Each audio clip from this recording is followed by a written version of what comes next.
ունենանք, պարոն վարչապետ, խոսքը ժողովրդագրության մասին է, որտեվ իրական Հայաստանը կամ պետությունը առանց մարդկանց ոչինչ է, պետությունը գիտենք, տարածքն է եւ մարդիկ հիմնականում։ Հիմա մենք դժբախտաբար ժողովրդագրության մասով լավ իրավիճակ չունենք, թեև ունենք թեթև լավ տենդենսներ։ Ես ուզում եմ մի երկու թիվ ասել եւ հարց ուղղել ու նաեւ կոչ անել կառավարությանը։ Փաստորեն մենք 2024 թվականին ծնված երեխաների թվով ունենք 33648 ծնված երեխա, ինչը նվազ է 2942-ով կամ շուրջ 8%-ով 2023 թվականի համեմատ, ինչը իհարկե շատ անհանգստացնող ցուցանիշ է եւ մենք ամեն ինչ պետք է անենք, որ փոխենք իրավիճակը, որ գոնե ունենանք աճող թվեր ծնելիության։ Լավ է, որ պտղաբերության ցուցանիշը, որը ցույց է տալիս, թե մեկ վերարտադրողական տարիքի կինը քանի երեխա է ունենում այդ կյանքի ընթացքում 18-ից 49 տարեկաններում աճել է, այսինքն մենք ունենք 1.9 ցուցանիշ եւ իդեալականը այն է, որ մենք ունենանք 2 եւ 2.1 ցուցանիշ։ Ես գիտեմ, որ մենք ընդունել ենք, կառավարությունը ընդունել է ժողովրդագրության մասին ռազմավարությունը, որտեղ բազմաթիվ միջոցառումներ կան։ Ես ուզում եմ հարցնել, մենք կարող ենք ավելի համարձակ գտնվել այս հարցում, որտեվ ես մասնակցել եմ նաև ժողովրդագրության ռազմավարության քննարկումներին, իմ կարծիքով մենք այնտեղ մի քիչ ավելի վախենալով ենք այդ ծրագրերը գրել, որտեվ կան երկրներ եւ մեր նման երկրներ, հետսովետական երկրներ, որոնք կարողացել են օրինակ 10 տարվա մեջ 2.1-ը դարձնել 3.3 եւ աճող բնակչություն ունենք, օրինակ Ուզբեկստանը։ Հա, պարոն վարչապետ, Ուզբեկստանը 2.1 կա եղել, իրանք եղել են դառնալու մեր պես երկիր, բայց կարողացել են փոխել այդ տենդենսը։ Հիմա իրանք 900,000 ծնունդ ունեն տարեկան եւ 150,000 մահ, այսինքն տարեկան 700,000-ով աճում են, պարզ է, իրանք 37 միլիոն են, մենք 3 միլիոն ենք, բայց մենք պետք է մեր մեջ այդ մտածելակերպը փոխենք, իհարկե որակին էլ ուշադրություն դարձնելով մարդկային կապիտալ եւ ոչ թե պարզապես թվերին, բայց եթե մենք սա չանենք, մենք երկարատև հորիզոնում շատ լուրջ խնդիրների առաջ ենք կանգնելու։ Համաձայն եմ։ Եվ իհարկե Ուզբեկստանի օրինակը իրոք նախանձելի օրինակ է, բայց նաև մյուս կողմից մենք պետք է հասկանանք, թե մոդելները ինչքանով են մի երկրի մոդելը մյուս երկրում ինչքանով է կիրառելի։ Որտեւ իրականում տեսեք, այդ հարցի հետ կապված ես նախ համաձայն եմ, որ մենք համարձակ չենք, որովհետեւ դե բազմաթիվ նյուանսներ կան։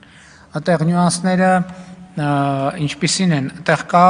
կանանց տնտեսական եւ հանրային ակտիվացման հետ կապված մեր քաղաքականությունները, որովհետեւ կանայք մեր բնակչության մեծ մասն են եւ այդ խնդիրը կա, որ այդ ռեսուրսը ներուժը մաքսիմալ օգտագործվի։ Մյուս կողմից նաեւ պետքա ռեգիոնալ միջավայրն էլ որոշակի ազդեցություն ունի։ Մյուս կողմից մենթալիտետն էլ ազդեցություն ունի եւ փոփոխվող մենթալիտետը նույնպես ազդեցություն ունի եւ ես ուզում եմ ձեր ուշադրությունը հրավիրել, որ նաեւ շատ ժողովրդավարական եւ քրիստոնյա երկրներ կան եւ նույնիսկ ոչ քրիստոնյա երկրներ, որոնք այս խնդրեմը ունեն եւ պետք է խոստովանել, որ այստեղ մեզ պետք են իրոք համարձակ քայլեր, եւ այդ համարձակ քայլերի մի մասը արված է նույնիսկ, բայց մենք համարձակություններս չի երիկում, որ այդ քայլերի մասին շատ բարձրաձայն, ոչ թե բարձրաձայն, այլ լիաթոք ասենք, որ նաեւ sense հնարավորություններ կան, որովհետեւ տարբեր նրբություններ կան եւ մտավախություններ կան, այդ թվում ես համաձայն եմ, որ մենք այդտեղ հստակ պատկերացում, թե ինչ անել չունենք, որտեվ կարող էի ասել եկեք գնանք տեսնենք Ուզբեկստանում ինչ են արել, մենք էլ այդ նույնը անենք, բայց ես վստահ չեմ, որ Ուզբեկստանում կիրառված բանաձևերը կիրառելի են մեր մոտ։ Այս ամբողջ, չնայած չեմ էլ բացառում, որ ինչ որ բանաձևեր կարող են լինել եւ որոնք կիրառելի կլինեն նաեւ մեզ մոտ։ Արձագանք Համաձայն եմ, պարոն վարչապետ, իհարկե չի կարելի պարզապես պատճենել ամեն ինչ եւ պետքա իրավիճակին հարմարացնել, բայց այդ համարձակության պահը, որ ասում եմ, ինձ թվում է մենք լավ չենք ամբողջ բոլորս միասին ազգովի կամ չգիտեմ ազգային ժողովում, կառավարությունում, որ սրանից ավելի կարևոր բան չկա պարզապես, այսինքն սա ամենակարևոր բանն է։ Եվ եթե օրինակ փող պետքա ծախսենք, ստեղ պետքա շատ փող ծախսենք ու ծախսում ենք։ Ձեր նշած հենց զեկույցի մեջը նշեցիք բնակարանային ապահովման ծրագիրը 50,000-ները եւ դրա պատահական չի որ 1.9-ն է դարձել, նաեւ դրա շնորհիվ է 1.9-ը դարձել։ Բայց այնուամենայնիվ մենք պետքա ինչ որ առաջանցիկ տեմպերով գնանք առաջ եւ մի օրինակ էլ բերեմ, այս խնդիրը կա բոլոր երկրների առաջ, Չինաստանից սկսած մինչև մեր հարևան Թուրքիա, որը թվում էր թե հեսա դառնալու 100 միլիոն, բայց նույնիսկ Եվրոպայում երկրներ կան, օրինակ Հունգարիան,